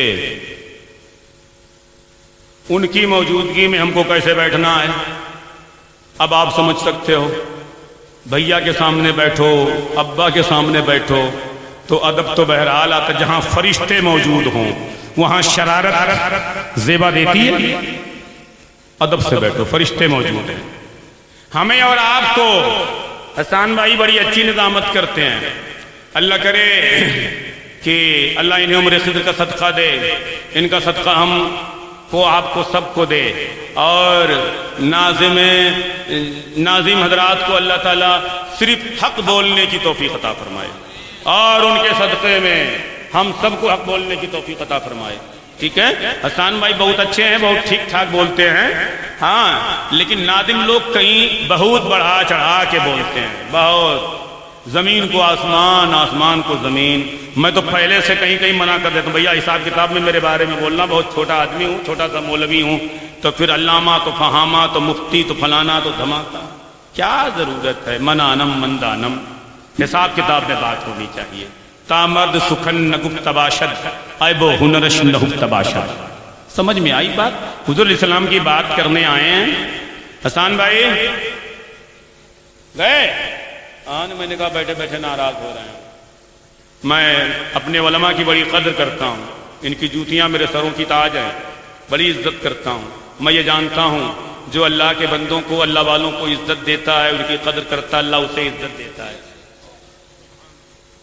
جو خادم بنتا اللہ اسی کو مخدوم بناتا ہے. اللہ ہمیں یہ شعور عطا کر دے، سلیقہ عطا کر دے. ٹھیک ہے، زبانی جمع خرچ سے اللہ ہمیں بچائے، زبانی جمع خرچ سے اللہ ہمیں بچائے. منارس والوں بہت جلسہ کراتے ہو، بہت پیر فقیر کو بلاتے ہو، اسی میں ایک گنہگار بھی شامل ہے، یہ بھی آ گیا آپ کی محبت میں. آج میں آنے کی پوزیشن میں نہیں تھا، لیکن امام علی مقام رضی اللہ تعالیٰ عنہ کا فیض ہوا، آ گیا میں. اگر میں اپنا درد سناتا تو آدھا گھنٹہ تو خالی میں بکواس کرتا، یہ بیماری وہ بیماری، وہاں سے چلا وہاں سے آیا، یہاں مارا وہاں پھینکا، دنیا کا تماشا کرتا.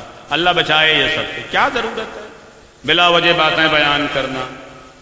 ٹھیک ہے، وہ شافی وہ کافی ہے.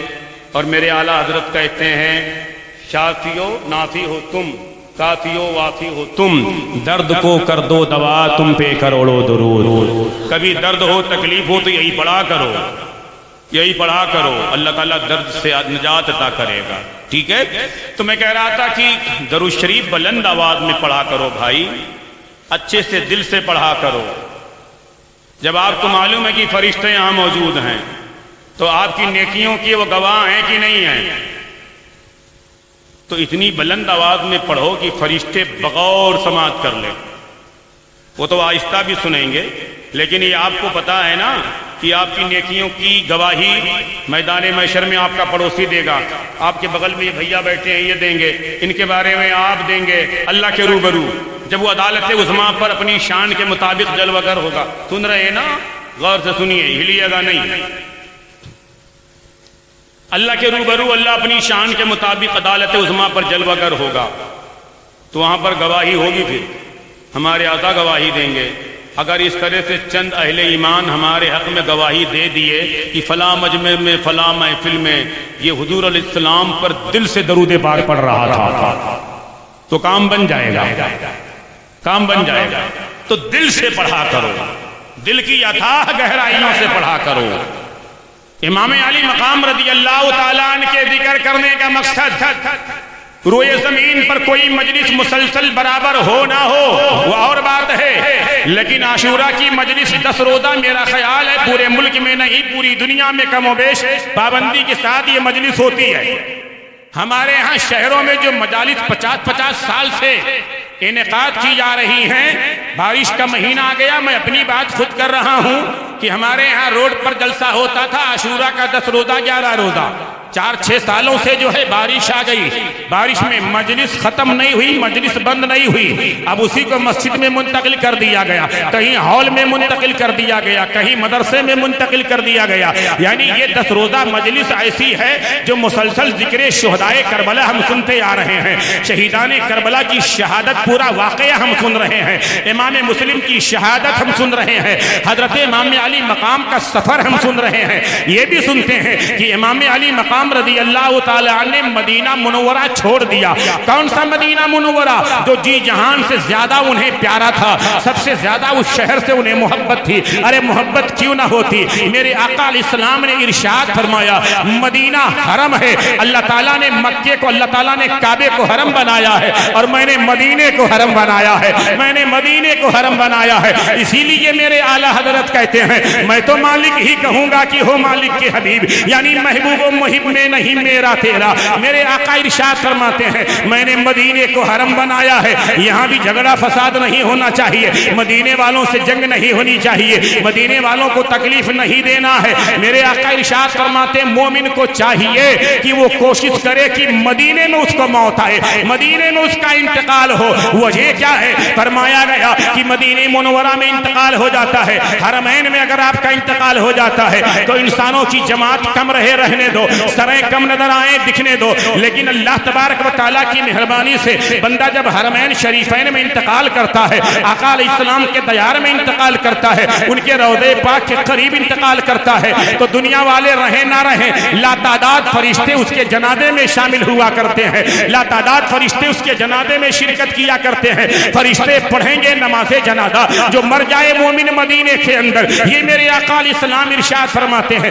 یہی وجہ ہے امام مالک جو ہیں امام مدینہ کہا جاتا ہے، اتنے بڑے امام ہیں کہ روضے رسول پر بیٹھ کر کے صلی اللہ علیہ وسلم درس حدیث لے رہے ہیں۔ اب ان کی درسگاہ میں ان سے درس لینے والے، حدیث پڑھنے والے ہماری آپ کی طرح نہیں تھے، بڑے بڑے ائمہ تھے اپنے وقت کے، بڑے بڑے اولیاء تھے، بڑے بڑے خطب اور ابدال تھے، بڑے بڑے محدثین کی جماعت تھی، فقہا کی جماعت تھی۔ امام علی مقام کی بارگاہ میں بیٹھ کر کے درس حدیث لیا کرتے تھے، لیکن امام علی مقام روایتوں میں آتا ہے، تاریخ میں آتا ہے، جب وہ درس حدیث دیا کرتے تھے روضہ رسول سامنے ہے، نبی علیہ السلام کا روضہ شریف سامنے ہے، امام علی مقام جب حدیث پاک بیان فرماتے تھے اور کہتے تھے حدثنا کہتے یا قال قال رسول اللہ صلی اللہ علیہ وسلم کہتے، حدیث پاک کا جب آغاز کرتے تو تاریخ میں آتا ہے اپنے انگشت شہادت سے روضہ رسول پاک کی طرف اشارہ فرمایا کرتے تھے، اور پڑھنے والوں کا بیان ہے ایسا لگتا تھا ایسے وجد کے عالم میں یہ حدیث پاک بیان کر رہے ہیں اور اشارہ اس انداز میں کر رہے ہیں،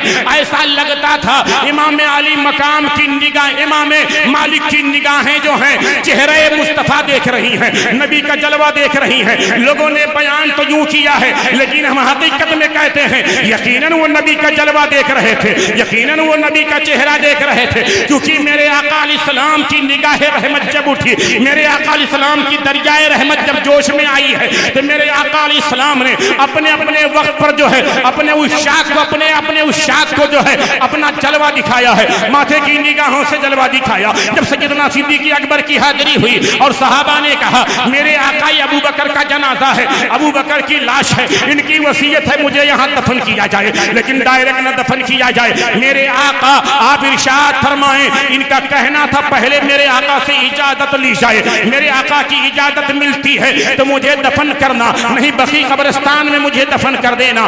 اتنا سننا تھا میرے آقا کے جادی مقدسہ سے صحابہ کے جملے ٹکراتے ہیں، آقا کریم علیہ السلام کے روضہ پاک کا دروازہ کھل جاتا ہے، وہاں کوئی کھولنے والا نہیں بیٹھا ہے، وہاں کوئی چوکیدار نہیں بیٹھا ہے، وہاں کوئی دروازے پر نہیں بیٹھا ہے، لیکن دروازہ خود بخود کھلتا ہے، اندر سے آواز آتی ہے حبیب کو حبیب کے پاس لے آؤ، حبیب کو حبیب کے قریب لے آؤ۔ اسی طرح سے جب امام جامی نے چاہا تو میرے آقا نے ان کو بھی زیارت کروائی، امام بوسیری نے چاہا میرے آقا نے ان کو بھی زیارت کروائی۔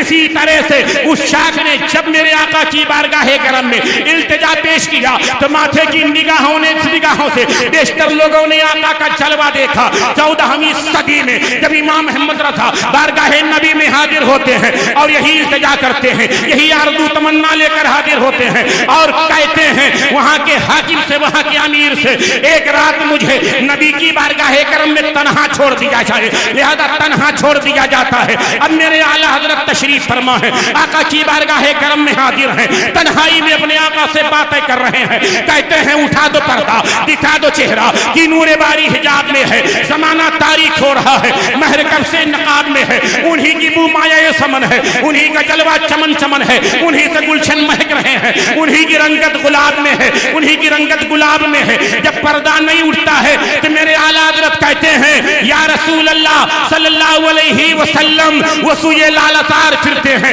تیرے دن بہار پھرتے ہیں, ہر چراغ مدار پر قدسی کیسے پروانہ وار پھرتے ہیں. کوئی کو پوچھے تیری بات رضا, تجھ تک کتے ہزار پھرتے ہیں. اتنا کائنا تھا جلوہ جہاں آرا نظر آتا ہے, سارے حجابات اٹھا دیے جاتے ہیں. جب میرے اعلیٰ حضرت نے جلوہ دیکھا تو طلب کر کے کہہ دیا چمک تجھ سے پاتے ہیں سب پانے والے, میرا دل بھی چمکا دے چمکانے والے, تو زندہ ہے واللہ, تو زندہ ہے واللہ, میری چشم عالم سے چپ جانے والے. نعرہ تکبیر, نعرہ رسالت, ذکر شہدائے کربلا, مسلک اعلیٰ حضرت, علماء اہل سنت. نعرہ تکبیر, نعرہ رسالت. میں اپنی بات سمیٹ رہا ہوں, ٹھیک ہے, میں اپنی بات سمیٹ رہا ہوں. وہاں سے اب تک تقریباً میرے اپنوں نے 25 بار فون پر کہا ہوگا. تقریر زیادہ مت بولیے گا, آدھا گھنٹہ بولیے گا. ابھی میں یہاں تھا, میری اہلیہ کا فون آیا, آدھا گھنٹہ بولیے گا, طبیعت آپ کی صحیح نہیں ہے. آپ کو کیا لگ رہا ہے, آپ کو کیا لگ رہا ہے, میں بیمار ہوں؟ بولو نہیں, آپ سب مل کر بول دو تو انشاءاللہ تعالیٰ یہ نہیں قبول ہو جائے. بیمار نہیں ہوں بولو, ٹھیک ہے. اور یہ حقیقت ہے کہ فیض ہوتا ہے سرکاروں کا. ہمارے علاقے میں قریب میں میرا غریب خانہ ہے, کچھ سال پہلے کی بات ہے. بیمار, شدید بیمار تھا, میں آیا ہوا تھا بمبئی سے, ملا شریف کی محفل لوگوں نے رکھ لیا علاقے میں, بخار خوب چڑھا, انجیکشن سوئی ہوئی خوب لگوایا, پھر بھی بستر پہ تھا. وہ لوگ گاڑی لے کر آ گئے, حضرت چلو. میں بولا بھیا بیمار ہوں, دیکھ رہے ہو. ارے چلو, نہیں چلو گے تو بے عزت ہو جائیں گے ہم لوگ وہاں بول دیے بمبئی سے آ رہے ہیں. بمبئی کا نام اللہ اکبر, لولا لنگڑا بھی بمبئی سے آ جائے تو بمبئیا کہلاتا ہے. وہ وہاں گیا, میں دوا ہوا کھا کے اسٹیج پر بیٹھا تو میں نے کہہ دیا کہ بھائی میں بیمار ہوں, انجیکشن لے کر آیا ہوں. تقریر شروع ہوئی تو میں نے 2.5 گھنٹہ تقریر کیا اللہ کے فضل سے. ارے بولو بھائی, پیسہ تھوڑی مانگ رہے ہیں تم لوگ سے. خوشی کی بات سن کر کے بھی سبحان اللہ نہیں آتا. پھر سے بولو. یہ کچھ انداز میرا جو ہے نا آپ سے محبتوں کا انداز ہے, ٹھیک ہے جی. تو جب میں 2.5 گھنٹہ بولنے کے بعد بیٹھا تو ایک چچا میاں آئے, بولے حضرت تو پہلے کہہ رہا کہ بیمار ہے, جب بیماری میں یہ حال ہے تو ٹھیک رہا تو کا کروا تو بیماری میں 2.5 گھنٹہ تو ٹھیک رہا تو 5 گھنٹہ بولوا. بولا اللہ توفیق دے تو 5 گھنٹہ بولیں گے. درود شریف پڑھیں.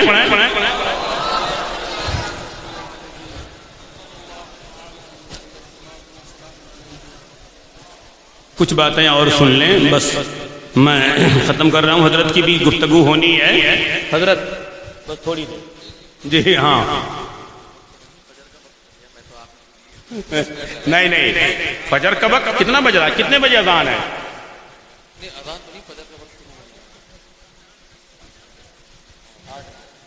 اذان کو, وقت شروع ہونے کو. اچھا حضرات بڑا درد ہے، بڑا درد ہے، کس کو سنائیں، کس کو سنائیں، بڑا درد ہے۔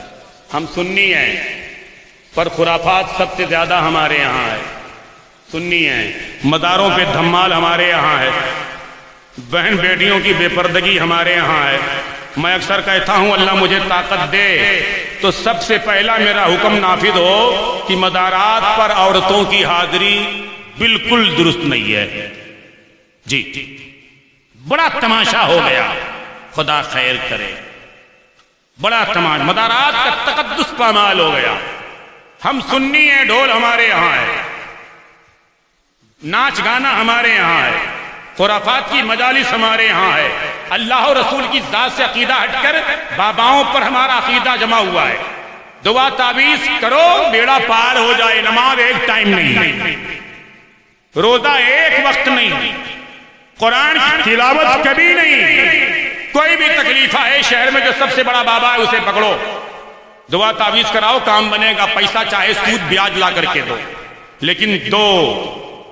اور نصیحت بھی کون کرتا ہے بھائی؟ کوئی نصیحت کرتا ہی نہیں، نصیحت ہمیں جمتی بھی نہیں۔ اب تو نصیحت ہمیں جمتی بھی نہیں، نصیحت کرنے والے علماء کو کہتے ہیں یار جمع نہیں معاملہ، اگلے سال دوسرے کو بلاؤ جو لطیفہ سنائے۔ میں کہتا ہوں لطیفہ بعض مولویوں کو جو حضور علیہ السلام کی محفل میں ٹھٹھے لگوائیں، ان کو حضور کی محفل میں بلایا مت کرو۔ جو سسر کے نام پر نعرہ، تو ساس کے نام پہ نعرہ، تو بہنوئی کے نام کی ایسی کی تیسی۔ ابے حضور کی محفل ہے صلی اللہ علیہ وسلم، ساس سسر کے نام پر نعرہ لگانے کے لیے آیا ہے، بات میرے آقا کی کرنے آیا ہے، شہیدان کربلا کی کرنے آیا، صحابہ کی عظمت بیان کرنے آیا ہے، اہل بیت کا مقام بیان کرنے آیا ہے، غوث اعظم کی شان بیان کرنے آیا ہے، غریب نواز کی کرامتیں بیان کرنے آیا ہے، خشیت الہی بیان کر، محبت مصطفیٰ بیان کر، اس طرح سے لوگوں کو راہ راست پھیلا۔ یہ نبی کی محفل ٹھٹھا لگانے کے لیے نہیں ہوتی، خشیت الہی میں ڈوب کر کے اللہ کی بارگاہ میں رونے کے لیے ہوا کرتی ہے۔ غوث اعظم رضی اللہ تعالیٰ عنہ کی محفل ہوتی ہے، ٹھٹھا ہم لگاتے ہیں، تماشا ہم کرتے ہیں۔ میرے غوث اعظم تقریر فرما رہے ہیں، پرندہ آتا ہے، پھڑ پھڑ کرتا ہے، نگاہ اٹھاتے ہیں چلا جاتا ہے، پھر آتا ہے، پھر نگاہ اٹھاتے ہیں چلا جاتا ہے، تیسری بار آتا ہے، نگاہ پرجلال اٹھاتے ہیں، فوراً زمین پہ گر جاتا ہے، زمین پہ گر جاتا ہے، تڑپ کے مر جاتا ہے۔ مجلس ختم ہوتی ہے، میرے غوث اعظم تشریف لاتے ہیں، قم باذن اللہ، زندہ ہو جا اللہ کے نام پر۔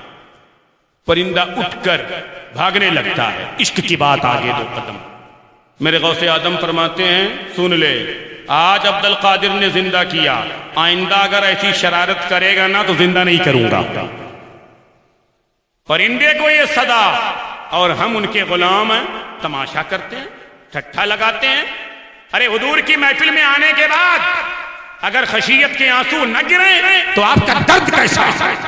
پھر آپ اپنے ایمان کا محاسبہ کریں، اپنے عقیدے کا محاسبہ کریں، اپنے کردار کا محاسبہ کریں۔ حضور کی محفل میں آنے کے بعد اگر آپ کی زندگیوں میں انقلاب نہیں پیدا ہوا، آپ کی زندگیوں میں تبدیلی نہیں آئی، تو آپ کے اندر کمی ہے، کہیں کہ نہ کہیں نقص ہے۔ انقلاب آنا چاہیے، کہ انقلاب آنا چاہیے، تبدیلی آنی چاہیے۔ آپ بیٹھتے ہو نا، میں کہتا ہوں امام علی مقام رضی اللہ تعالی عنہ نے ایک سجدہ عطا فرما دیا ہے، وہ امانت کے طور پر ہمارے پاس ہے۔ اب ہم حسینی ہیں، ہماری ماں بہنیں حسینیاں ہیں، وہ سب امام حسین کے چاہنے والے ہیں۔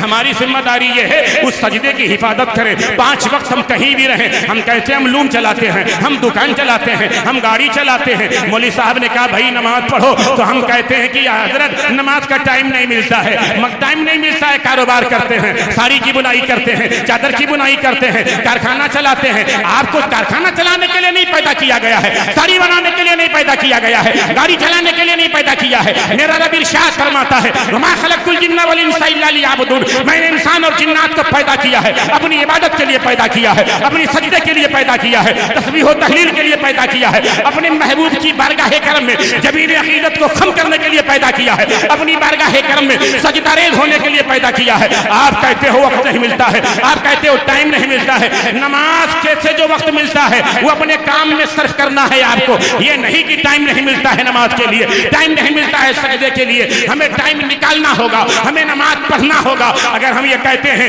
کہ جان دے دیں گے نبی کے نام پر، مال دے دیں گے نبی کے نام پر. ابھی میں اگر ہاتھ اٹھواؤں کہ امام علی مقام کے نام پر کتنے لوگ اپنی گردنیں کٹائیں گے، تو آپ بتائیے کیا آپ ہاتھ اٹھانے کو تیار ہیں؟ آپ وعدہ کرنے کو تیار ہیں کہ اگر وقت آ جائے کہ امام علی مقام کے نام پر ہم گردن کٹا دیں گے، اپنی اولادیں قربان کر دیں گے، اپنے مال کو نچھاور کر دیں گے؟ اتنے کتنے لوگ ہیں؟ ذرا ہاتھوں کو اٹھا کر کے بتائیں.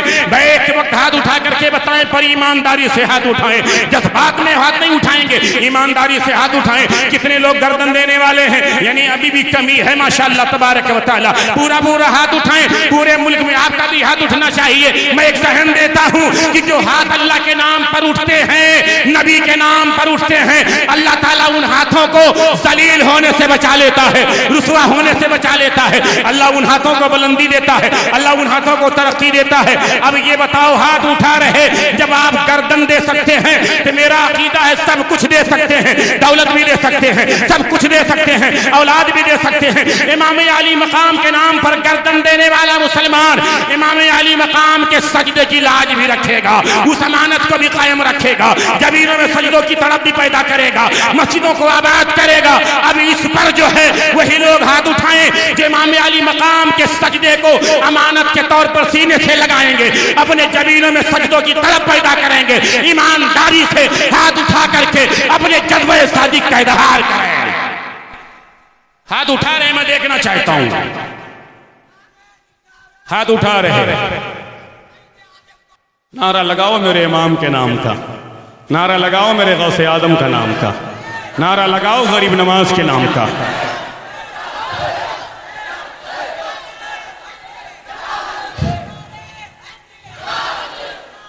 ہاتھ نیچے کریں، ہاتھ نیچے کریں. اعلیٰ حضرت، اعلیٰ حضرت.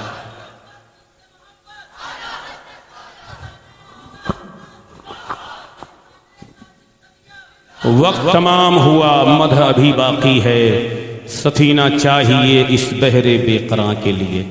تو آپ لوگ اب ہوش میں آ گئے ہوں گے، جذبات سے باہر ہو گئے ہوں گے. کتنے لوگ نماز کی پابندی کریں گے آج کے بعد؟ ذرا آپ ہاتھ اٹھا کر بتائیں انشاءاللہ تبارک تعالیٰ. بس بس بس بس ہاتھ نیچے کرو. میرا دل آپ سے خوش ہے، اللہ کرے اللہ رسول خوش ہو جائیں، امام علی مقام خوش ہو جائیں. اللہ کے بندوں، حضور علیہ السلام کے غلاموں، امام علی مقام کے دیوانوں، آپ نے بڑا کام کیا، آپ نے بڑا کام کیا. اللہ کرے عمل ہو جائے. میں بتا دوں ایک نسخہ آپ نے اڑا لیا، اب آپ کو شیطان ورغلائے گا کہ ابھی ہاتھ اٹھا لیا ہے، عمل تھوڑی کر پائے گا. دماغ میں وسوسے آئیں گے، گندے خیالات آئیں گے کہ ہاتھ اٹھا لیا کیسے نماز پڑھ پائے گا، کیسے پابندی ہوگی. آج سے پہلے تو گھومتا رہتا تھا ادھر ادھر. ابھی آپ جب تنہائی میں رہو نا، یا یہیں بیٹھے بیٹھے مجلس سے دعا قبول ہو جائے گی. نگاہوں کو نیچی کر کے دل سے اپنے رب سے کہہ دو، میرے مولا یہ فخر الدین حشمتی نے ہاتھ تو اٹھا لیا، مولا اٹھوا دیا تیرے محبوب بندے کے نام پر، امام حسین کے نام پر، امام حسن کے نام پر، شہیدان کربلا کے نام پر مولا تو جانتا ہے میں نحیف ہوں، ناتواں ہوں، کمزور ہوں، مولا میں راستہ بھٹکا ہوا ہوں. پروردگار ہاتھ میں نے اٹھایا ہے، عمل کی توفیق تو عطا فرما دے. گنبد خضرا کا صدقہ عطا فرما دے، سنہری جالیوں کا صدقہ عطا فرما دے، پنجتن پاک کا صدقہ عطا فرما دے، امام علی مقام شہیدان کربلا، اسیران کربلا کا صدقہ عطا فرما دے. آپ یہ صدقہ مانگو، انشاءاللہ تعالی عمل ہو جائے گا. ایک دن، دو دن، تین دن، ایک ٹائم، دو ٹائم، تین ٹائم، چار ٹائم، پانچ ٹائم. ایک وقت ایسا آئے گا نا کہ نماز ایک قضا ہوگی تو آپ کے دل میں درد ہوگا، آپ کے دل میں درد ہوگا، آپ کو بے چینی ہوگی، آپ کو پریشانی ہوگی، الجھن ہوگی. ایسا لگے گا کچھ غائب ہو گیا ہے، ایسا لگے گا کسی نے کچھ چھین لیا ہے. تو اس طرح سے آپ عادت ڈالو گے نا تو انشاءاللہ تبارک و تعالی شیطانی وسوسہ ختم ہو جائے گا، شیطانی خیالات ختم ہو جائیں گے، شیطان آپ کا پیچھا چھوڑ دے گا. دیوانوں، آپ کا مسلک بڑا اچھا ہے، آپ کا مشرب بڑا اچھا ہے، آپ کے ہاتھوں میں بڑے مضبوط دامن ہیں، لیکن یہ دامن صرف دامن پکڑنے سے کام نہیں چلنے والا ہے. ان کے نقش پا پر عمل کرنا ہوگا، ان کی کہی ہوئی باتوں پر عمل کرنا ہوگا، غوث اعظم سے سچی محبت کرنی ہوگی. آپ زمانے کو بدلتے ہو، نہیں بدل پا رہے ہو. آپ چاہتے ہو مودی کو بدل دیں، آپ چاہتے ہو یوگی کو بدل دیں، آپ چاہتے ہو قانون بدل دیں، دستور بدل دیں، آپ سب بدلنے کی کوشش کرتے ہو، لیکن اپنے آپ کو بدلنے کی کوشش نہیں کرتے. میں ایک ذہن دیتا ہوں کہ دیوانوں اپنے آپ کو بدلو، انشاءاللہ زمانہ بدل جائے گا، قانون بدل جائے گا، حکومتیں بدل جائیں گی. اور سب سے آسان نسخہ یہی ہے کہ اپنے آپ کو بدل ڈالو، انشاءاللہ سب سب بدلے گا، سب کا مزاج بدلے گا، سب کا دستور بدلے گا۔ زمانے میں اگر کوئی ایک قانون رہے گا نا تو قانون مصطفیٰ رہے گا، قانون اسلام رہے گا، قانون شریعت رہے گا، لہذا آپ کو بدلنا ہوگا۔ ڈاکٹر اقبال نے کہا ہے آج بھی ہو جو براہیم سا ایماں پیدا، آج کر سکتی ہے انداز گلستہ پیدا۔ خرد نے کہہ بھی دیا لا الہ تو کیا حاصل، دل و نگاہ مسلمان نہیں تو کچھ بھی نہیں۔ خرد نے کہہ بھی دیا لا الہ تو کیا حاصل، دل و نگاہ مسلمان نہیں تو کچھ بھی نہیں۔ استغفر اللہ ربی من کل ذنب و اتوب الیہ، وآخر دعوانا ان الحمد للہ رب العالمین۔ السلام علیکم ورحمۃ اللہ۔